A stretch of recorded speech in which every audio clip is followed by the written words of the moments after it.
நீங்கள் வேலைக்கு போயிட்டீங்க, கையில் சம்பாரிச்சிட்டீங்க. என்ன 20 வருஷமாக நீங்கள் படிக்கிறதுக்கு உங்கள் ஃபீஸிலேருந்து, உங்கள் ட்ரெஸ்ஸிலேருந்து, சாப்பாட்டிலேருந்து, தங்குறதுலேருந்து எல்லாம் 100% ஸ்பான்சர்ஷிப் வந்து அப்பா அம்மா தான்.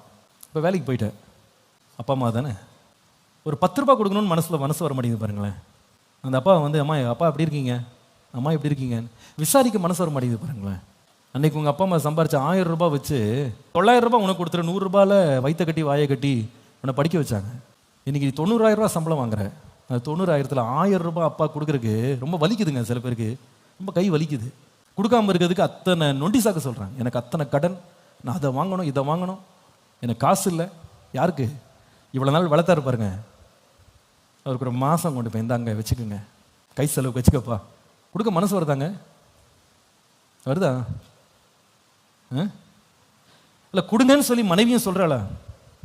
கொடுத்துறாத, போட்டெல்லாம் கொடுத்துடக்கூடாது. அவங்ககிட்டயா போய் 1000 ரூபா கொடுத்த, ஐயோ அப்படின்னு அவ வேகிறா. கொடுக்க முடியலங்க, மனசு வரல.